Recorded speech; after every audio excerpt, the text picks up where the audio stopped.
পবিত্র মাহে রমজান আসলেই প্রতি বছর অসাধু ব্যবসায়ীদের সিন্ডিকেটের কবলে পড়েন বাংলাদেশের মানুষ।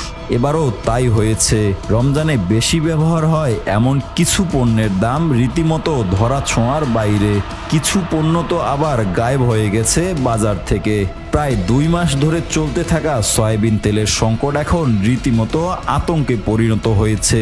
প্রায় দ্বিগুণ হয়েছে বেগুন, শসা ও লেবুর দাম। প্রভাব পড়েছে আমিষের বাজারেও।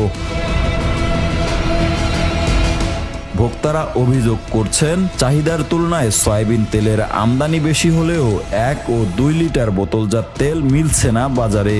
ডিলারদের সরবরাহ কারসাজিতে দেখা দিয়েছে তেলের সংকট। সরবরাহ কমিয়ে বোতলজাত সয়াবিনের সঙ্গে নানা পণ্য নেয়ার শর্ত জুড়ে দিচ্ছেন ডিলাররা। ফলে খোলা সয়াবিনের চাহিদা বেড়েছে বাজারে। সপ্তাহের ব্যবধানে কেজিতে 10 থেকে 20 টাকা করে বেড়েছে সবজির দাম। প্রতি কেজি বেগুন 40 থেকে 65 টাকা, হাইব্রিড শসা 50 থেকে 60 টাকা ও দেশি শসা 80 থেকে 100 টাকায় বিক্রি হচ্ছে।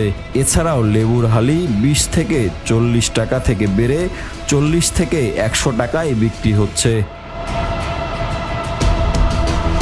মাংসের বাজারেও দাম কিছুটা বাড়তি। প্রতি কেজি ব্রয়লার মুরগি 200 টাকা থেকে 210 টাকা ও সোনালী মুরগি 280 টাকা থেকে 310 টাকায় বিক্রি হচ্ছে। এছাড়াও গরুর মাংস 750 থেকে 800 টাকায় বিক্রি হচ্ছে, যা গত সপ্তাহের তুলনায় কেজিতে 20 থেকে 30 টাকা বেশি। আর সব ধরনের মাছের দাম প্রতি কেজিতে 20 থেকে 30 টাকা পর্যন্ত বেড়েছে। তবে খেজুর, চিনি, ছোলাসহ কিছু পণ্যের দাম এখন পর্যন্ত স্থিতিশীল আছে।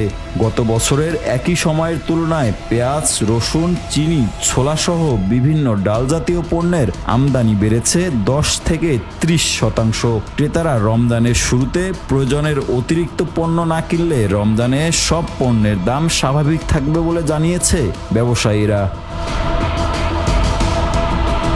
রবিউল হাসান সাকিব, সময়ের আলো ডেস্ক।